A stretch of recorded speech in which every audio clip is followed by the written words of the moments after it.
साक्षी कुमारी, जो किसी और का नहीं, मुख्य सचेतक की पोती है अध्यक्ष महोदय, उन्होंने अपना जब यह ब्लड चढ़वाया तो उन्हें 51,51,000 रुपये खर्च हुए।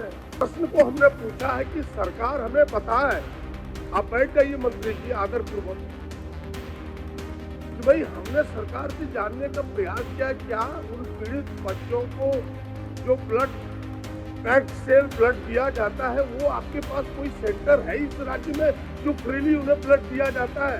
अध्यक्ष महोदय, वही नहीं सकता ये जो आयुष्मान योजना के तहत उनके पेमेंट देने पड़े हैं ब्लड ट्रांसफ्यूजन में, ये है मेरे पास, उस पर जज्बा लीजिए, ये है और देना पड़ता है, सदन को गुमराह न करें। ये ठीक है, उस पर जज्बा विषय को आपने रखा है, माननीय मंत्री जी इस विषय को विभाग के अधिकारी के पास पता कर ले, उसके बाद आगे की बात आप होगी क्या? नमस्कार, आप देख रहे हैं एयर नाउ, मैं हूं आपके साथ प्रियंका मिश्रा। झारखंड विधानसभा का शीतकालीन सत्र चल रहा है। ऐसे में जनता को उम्मीद होती है कि जब सत्र चल रहा है तो उनके मुद्दे सदन के पटल पर आएंगे, सरकार इसको गंभीरता से लेगी। लेकिन जिस तरह से शीतकालीन सत्र के दूसरे दिन और तीसरे दिन जो सदन में देखने को मिला, उसने सभी को अचरज में डाल दिया है। मैंने आपको कल भी बताया था कि किस तरह से कल सदन में सत्ता पक्ष के विधायक और मंत्री ही आपस में उलझ गए। कल जब प्रदीप यादव, जो गोड्डा से कांग्रेस के विधायक हैं और कांग्रेस विधायक दल के नेता भी हैं, उन्होंने अपनी ही मंत्री, स्वास्थ्य मंत्री इरफान अंसारी के विभाग को लेकर जब ये कहा कि हंसडीहा स्थित जो अस्पताल है उससे 25 करोड़ की मशीनरी की चोरी कर ली गई, क्या वहां के अधिकारियों के मिलीभगत के बिना इतना बड़ा जो है चोरी हो ही नहीं सकता। इसको लेकर इरफान अंसारी काफी गुस्से में भी नजर आए। वो प्रदीप यादव पर कई सवाल भी उठाते नजर आए। उन्होंने कहा कि प्रदीप जी को अगर हमसे दिक्कत थी तो उन्हें हमसे बोलना चाहिए था, सदन एक गंभीर जगह है, उन्हें गंभीरता दिखानी चाहिए। आज एक बार फिर से प्रदीप यादव और इरफान अंसारी आमने सामने आ गए और कांग्रेस की लड़ाई जो कल तक अंदरूनी थी, वो अब सदन के पटल तक आ गई है। आपको ये पूरा मामला बताते हैं कि आखिर हुआ क्या, लेकिन उसके पहले समझिए कि इस लड़ाई की शुरुआत आखिर हुई कहां से, इसकी सुगबुगाहट कहां से शुरू हुई। शीतकालीन सत्र के पहले जब सत्ता पक्ष के विधायक दल की बैठक आयोजित की गई थी, उसके पहले कांग्रेस विधायक दल की बैठक चल रही थी। इस बैठक में एक दूसरे के बीच काफी कहा सुनी की बात भी सामने आए थे, जब विधायकों ने अपने ही मंत्री पर कई सवाल उठाए थे और ये लड़ाई वहीं से शुरू हुई थी। इनके बीच के अंदरूनी कलह की शुरुआत वहीं से हुई थी, जब ये विधायकों ने आरोप लगाया था कि हम अपने ही मंत्री के पास जब अर्जी लेकर जाते हैं तो उस पर सुनवाई नहीं की जाती और जब सुनवाई की जाती है तो उसके लिए पैसे की डिमांड की जाती है। ये उस दिन विधायक दल की बैठक में ये सब कुछ सामने आया था।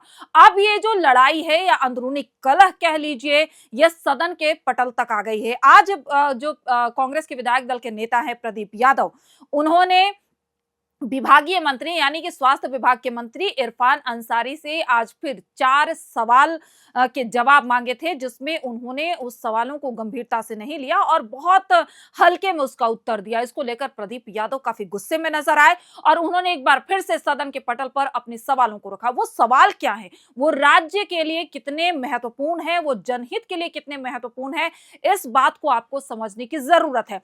आपको एक एक कर वो चारों सवाल पहले बताते हैं कि आखिर प्रदीप यादव ने कौन से सवाल उठाए और जिसके बाद इरफान अंसारी ने उनको क्या कुछ जवाब दिया और वो उनके जवाब से कितने संतुष्ट नजर आए। लेकिन इन सब के बीच आज स्पीकर भी काफी तल्ख तेवर में नजर आए। वो क्यों नजर आए, ये भी आपको आगे वीडियो में जानने को मिलेगा। सबसे पहले हम बताते हैं कि प्रदीप यादव ने वो 4 कौन से सवाल थे जो स्वास्थ्य विभाग से पूछा था। पहला नंबर कि थैलेसीमिया के बच्चे, थैलेसीमिया एनीमिया के कितने पीड़ित बच्चे हैं, उसका क्या सर्वे रिपोर्ट राज्य सरकार के पास है, इसका उत्तर उन्होंने मांगा। दूसरा कि जिस तरह से थैलेसीमिया बच्चों को महीने में 3 बार 4 बार ब्लड की जरूरत पड़ती है, आपके पास कितने जगहों पर, कितने जिलों में फ्री ब्लड्स जो पैक्ड ब्लड होते हैं, क्योंकि सामान्य ब्लड इन पेशेंट्स को नहीं चढ़ाया जाता, तो कितने पैक्ड ब्लड जो है उसकी व्यवस्था फ्री में कहां-कहां दी जाती है, इसकी जानकारी उन्होंने मांग की थी। तीसरा जो उनका प्रश्न था, उन्होंने ये कहा था कि बोन मैरो ट्रांसप्लांट का क्या सुविधा झारखंड में है, और अगर है तो किस किस अस्पताल में बोन मैरो ट्रांसप्लांट होता है, क्योंकि थैलेसीमिया बच्चों के लिए लास्ट ऑप्शन होता है बोन मैरो ट्रांसप्लांट, जिसके लिए उन्हें दूसरे राज्यों में जाना पड़ता है जहां लाखों रुपए लिए जाते हैं। चौथा जो उनका सवाल था वो ये था कि अगर दूसरे राज्यों में वो जाते हैं बोन मैरो ट्रांसप्लांट के लिए, तो दूसरे राज्यों में जैसे उड़ीसा और राज्यों का उन्होंने उदाहरण दिया कि वहां के राज्य या केंद्र सरकार जैसे 20 लाख, 25 लाख, 14 लाख इस तरह की राशि का सहायता देती है, तो क्या झारखंड सरकार में भी यह प्रावधान है कि सहायता राशि दी जाए? से पीड़ित बच्चों का सिकल सेल, अप्लास्टिक एनीमिया से पीड़ित हजारों बच्चे जो रोज जीने मरने की लड़ाई से जूझ रहे हैं। अध्यक्ष महोदय, हमें उत्तर मिला है। हमें लगता है कि जितना यह गंभीर विषय है, मंत्रालय ने उतनी गंभीरता से न लेकर के इसे सतही तौर पर उत्तर देने का प्रयास किया है। इसके दो पार्ट हैं। एक तो थैलेसीमिया एनीमिया से पीड़ित के उपाय जानने का हमने प्रयास किया अपने प्रश्न के माध्यम से, और इस रोग से लड़ने में सहयोग करने वाले ब्लड डोनर की कठिनाइयों को भी चिन्हित करने का हमने प्रयास किया, जानने का प्रयास किया है। हमने उत्तर को गहराई से देखा है। मैं इस उत्तर के संदर्भ में कुछ प्रश्नों को माननीय मंत्री जी के सामने रखना चाहता हूं।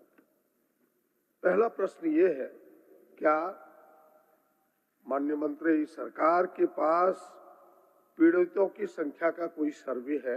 पहला प्रश्न ये, ताकि अगर आपके पास सर्वे के रिपोर्ट होंगे तब फिर उसके अनुकूल आप आगे कार्रवाई करेंगे, उनके उपचार के सोचेंगे।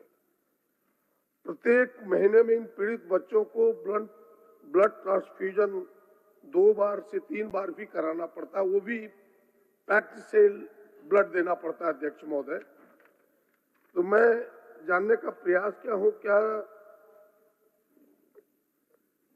इस राज्य में ये सुविधाएं कितने जगह निःशुल्क है कि नहीं? सरकार दूसरा ये उपाय हमें बताए। दूसरे प्रश्न का तीसरा ये है, क्या स्थायी उपचार हेतु बोन मैरो ट्रांसप्लांट ही इसका असली उपाय है, जिसमें औसतन 20 से 25 लाख रुपए से भी अधिक खर्च होते हैं? अन्य राज्यों में जैसे कर्नाटक, वहां 20 लाख रुपया मदद मिलता है इस रोग से पीड़ितों को।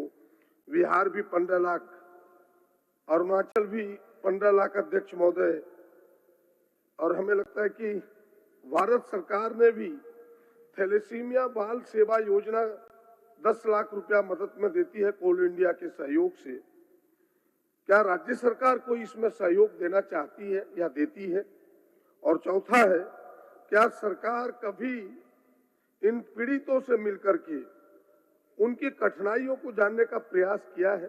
क्योंकि लोग उनके मिलते रहते हैं, कहते कोई मेरा सुनता नहीं। तो ये 4 प्रश्न है पहले चरण के, हमें इनके उत्तर चाहिए। इसको लेकर जो इरफान अंसारी ने जवाब दिया, उस जवाब को प्रदीप यादव ने साफ और स्पष्ट लहजे में कह दिया कि आप जितने हल्के तरीके से इसका जवाब दे रहे हैं, इस जवाब से हम संतुष्ट नहीं हैं। थैलेसीमिया पीड़ित बच्चों को लेकर जो उन्होंने सर्वे रिपोर्ट की मांग की, उस पर इरफान अंसारी ने कह दिया और इसको एक्सेप्ट भी किया कि हमारे पास सर्वे रिपोर्ट नहीं है। अब सोचिए कि स्वास्थ्य विभाग कितनी लापरवाह है, कितनी गंभीर है। आपको कुछ दिनों पहले चाईबासा का मामला याद कीजिए, रांची का, जहां 6 HIV बच्चे जो थैलेसीमिया से पीड़ित थे वो HIV पॉजिटिव भी हो गए। उसका मुख्य कारण ये है कि उन्हें वो ब्लड चढ़ा दिया गया जो HIV पॉजिटिव जो इंसान थे, उन्होंने ब्लड डोनेट किया और वो ब्लड इनको चढ़ा दिया गया। तो आखिर इसकी गंभीरता कब स्वास्थ्य विभाग समझेगा? क्यों थैलेसीमिया बच्चों का सर्वे रिपोर्ट सरकार के पास नहीं है? क्या अभी भी सरकार नींद से नहीं जागी है कि अभी तक कितने बच्चे हैं थैलेसीमिया के, उसका आंकड़ा जुटा पाए और उसके आधार पर उन्हें ब्लड दिलवाया जाए और उस ब्लड की भी एक जो है मुहैया कराया जाए कि इस ब्लड बैंक से ही उन्हें ब्लड दिया जाएगा। लेकिन आज जिस तरह से इरफान अंसारी ने जवाब दिया है, उससे ये साफ और सीधे लहजों में स्पष्ट होता है कि स्वास्थ्य विभाग इस मामले को लेकर गंभीर नहीं है। दूसरा, उन्होंने ये भी जो सवाल किया था कि सरकार बताए कि कितने ब्लड बैंक है जहां फ्री में ब्लड दिया जाता है, तो इस पर भी इरफान अंसारी पूरी तरह से जवाब नहीं दे पाए। उन्होंने कभी सदर अस्पताल का जिक्र किया, कभी रांची सदर अस्पताल का जिक्र किया, लेकिन वहीं प्रदीप यादव ने कहा कि मुख्य सचेतक जो मथुरा महतो है, उनकी पोती को खुद थैलेसीमिया है और उन्हें प्राइवेट अस्पताल में जाकर, जिसका इलाज हजारों लाखों में है, वहां जाकर ब्लड चढ़वाना पड़ रहा है। तो ऐसी स्थिति क्यों है? इसके लिए इरफान अंसारी ने समय की मांग की है कि 1 महीने में हम आपको डाटा देंगे। दूसरा, उन्होंने बोन मैरो ट्रांसप्लांट का जो सवाल उठाया था, उस पे इरफान अंसारी ने स्पष्ट कह दिया कि हमारे झारखंड में बोन मैरो ट्रांसप्लांट की सुविधा नहीं है, लेकिन आगे आने वाले समय में हम इसकी कोशिश कर रहे हैं कि सदर अस्पताल में बोन मैरो ट्रांसप्लांट की सुविधा भी करवाई जाए। सरकार इसके लिए संवेदनशील है। चौथा जो सवाल था कि बोन मैरो ट्रांसप्लांट के लिए सरकार कितनी सहायता देगी, तो इरफान अंसारी ने इस पर भी गोलमटोल जवाब दिया कि आयुष्मान योजना के तहत 14 लाख रुपए झारखंड सरकार देती है। हमने जानना चाहा कि क्या मामला है, कैसे आप फील करते हैं, ये रोग कैसे हुआ आपको। इन सारी बातों पर हम लोग ने रिसर्च किया और लोकप्रिय मुख्यमंत्री जी ने हमें डायरेक्शन दिया महोदय, विभाग को भी डायरेक्शन दिया, हम लोग पदाधिकारी को बुलाए और हम लोग इस पर काम किए महोदय। हम बताना चाहते हैं कि इस राज्य में थैलेसीमिया की जो आंकड़े प्रदीप जी ने बताया, लगभग 11,000 आप बता रहे हैं, हमें लगता है महोदय वो आंकड़े कम हैं और ये बात सही है कि हमारे पास पूरे आंकड़ा नहीं है। हम जब इस पर थोड़ी जांच करवाए महोदय, तो हमने पाया कि चाहे वो छत्तीसगढ़ हो, वहाँ की सरकार ने थैलेसीमिया, सिकल सेल, जो प्लास्टिक एनीमिया की जांच कराया, उनके पास पूरा आंकड़ा है महोदय। उड़ीसा में भी जांच करवाया, वहाँ भी सरकार के पास पूरे आंकड़े हैं। मध्य प्रदेश में भी ये घटना है महोदय, वहाँ भी सरकार के पास पूरे आंकड़े हैं, लेकिन हमारे पास पूरे आंकड़े नहीं है महोदय। हम देखिए महोदय, आप बोलिए ना, सेंसिटिव प्रश्न वाह करता है महोदय, आप बोलिए ना। तो हम लोग इस पर काम कर रहे हैं महोदय और मैं आपको आश्वस्त करता हूँ महोदय, हम लोगों ने निविदा निकाल दी है और मेरा जो मंशा महोदय, हर जिले में कितने थैलेसीमिया पेशेंट है हम सबकी जांच कराएंगे और 1 महीना के अंदर महोदय, मैं प्रदीप जी को आश्वस्त करता हूँ, 1 महीना के अंदर निविदा निकाल दी गई है और सभी जिलों में राज्य में कितने थैलेसीमिया के पेशेंट हैं, कितने हमारे सिकल सेल के पेशेंट हैं, सबका हम जांच कराकर हम सदन को महोदय अवगत कराएंगे।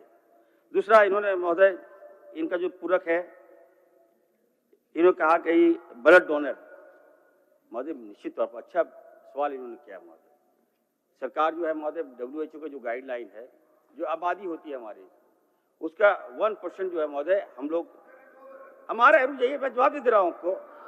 मैं एक बार जवाब दीजिएगा मंत्री जी, कुछ बोल रहे सुन लीजिए, एक बार जवाब दे दीजिए। अध्यक्ष महोदय, हमने जो 4 प्रश्न किए, जैसे मैंने कहा कि कोई सर्वे रिपोर्ट है, मंत्री जी ने बड़ी सहजता से स्वीकार किया कि नहीं भाई हमारे पास सर्वे रिपोर्ट नहीं है, सच बोलने का प्रयास किया है, मैं इन्हें धन्यवाद देता हूँ।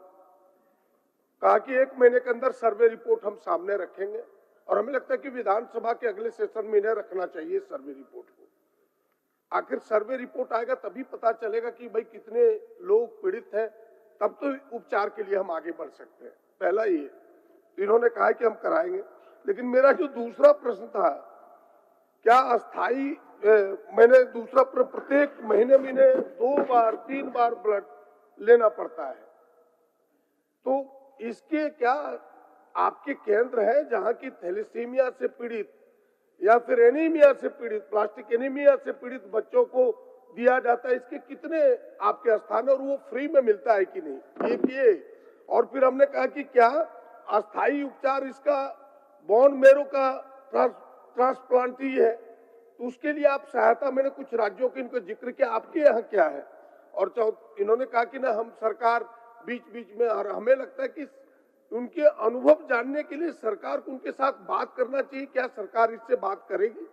हमने ये 4 ही छोटे छोटे प्रश्न रखे। लेकिन ये जो तमाम आरोप प्रत्यारोप के दौर रहे, उससे ये स्पष्ट होता गया कि कांग्रेस में सब कुछ ठीक नहीं चल रहा है। जब कांग्रेस के विधायक और मंत्री ही आपस में उलझ जाएं और इस तरह के जो सवाल हैं या गंभीरता सदन के पटल पर ना आए, तो उससे आप अंदाजा लगा सकते हैं कि इनके बीच में आखिर चल क्या रहा है। प्रदीप यादव ने जिस तरह से आरोप लगाया, उस पर इरफान अंसारी काफी गुस्से में नजर आए। उन्होंने कहा कि इनका मोटिव ही मुझे नीचा दिखाना है और मेरे विभाग पर गंभीरता और कई सवाल खड़ा करना ही ही इनका मात्र उद्देश्य है, इसीलिए लगातार मुझे घेरने की कोशिश कर रहे हैं, जबकि ये मेरे सह विधायक हैं, यानी कांग्रेस की विधायक हैं। तो ये मेरे से बातचीत करके इसकी जो बातें हैं या इन्हें कुछ जानकारी चाहिए होती है, मेरे से बातचीत करके निकाल सकते थे, लेकिन सदन के पटल पर ये अगर लेके इस तरह की चीजें आ रहे हैं तो इनका मोटिव है कि ये मुझे बदनाम करना चाहते हैं, सरकार की नजर में नीचा दिखाना चाहते हैं। कल जिस तरह से इन्होंने मेरे ऊपर ये आरोप लगा दिया कि स्वास्थ्य विभाग की निगरानी में ही एक अस्पताल के 25 करोड़ की मशीनरी की चोरी हो जाती है, और मैं ये बताना चाह रहा हूं कि 25 करोड़ की चोरी हुई ही नहीं है। आज जब मैंने इसकी जांच कराई तो मात्र 60 लाख की चोरी हुई है। मैं मानता हूं कि 60 लाख की चोरी हुई है, लेकिन प्रदीप यादव ने 25 करोड़ कह दिया। तो इन्हें ये बताना चाहिए, ये तो मोटिव लग रहा है कि प्रदीप यादव जी जो हैं वो मुझे निशाना बना रहे हैं। इस पर प्रदीप यादव ने कहा कि इरफान अंसारी को ये सोचना चाहिए कि वो मुझे प्रदीप जी कहकर ना बुलाएं, मैं एक माननीय सदस्य हूं, मुझे माननीय सदस्य कहकर बुलाएं। इस पर स्पीकर ने भी काफी तेवर तल्ख करते हुए कहा कि प्रदीप जी आप सदन की गरिमा को बनाए रखिए, आप सदन का जो है समय उसकी गरिमा को नहीं समझ रहे हैं, और आप ये चाहते हैं कि आप जो सवाल करें मंत्री उसी का सिर्फ जवाब दे। इसमें प्रदीप यादव ने भी कहा कि देखिए सदन की जो गरिमा है उसकी मैं इज्जत करता हूं, लेकिन मेरे भी जो सवाल हैं वो गंभीर हैं, मंत्री महोदय को इतने हल्के में इसका उत्तर नहीं देना चाहिए। बातें बता सकते थे महोदय, ये तो सदन को गरिमा को ठेस पहुंचाने वाली बात है। जो था उसको साफ कर दीजिए। ये तो सदन की गरिमा को आप ठेस पहुंचा रहे हैं महोदय, ये ठीक नहीं लगता है महोदय। जवाब चलिए महोदय, मैं प्रदीप जी ने जो ध्यानाकर्षण अपने ध्यानाकर्षण में जो क्वेश्चन किया है महोदय, ये गंभीर तो ये पूरा प्रकरण था जो हम आपको समझाने की कोशिश कर रहे हैं कि स्वास्थ्य विभाग कितने गंभीर है जनहित के मुद्दों को लेकर, और कांग्रेस की जो अंदरूनी लड़ाई है वो आज फिर से सदन में देखने को मिली है। आपको हमारा आज का ये विश्लेषण कैसा लगा, आप हमें कमेंट करके जरूर बताएं। और हाँ, आप ये जरूर जानें कि सदन आपके लिए होता है, आपके मुद्दों के लिए होता है, आपके कौन से मुद्दे सदन के पटल पर रखे जा रहे हैं, इसको जानने का अधिकार आप सभी को है। तो आप हमारी वीडियो को देखें और समझें। अगर आपको कुछ लगता है तो आप हमें कमेंट करके भी जरूर बताएं। हमारे चैनल को ज्यादा से ज्यादा सब्सक्राइब करें। आप सभी का बहुत बहुत शुक्रिया।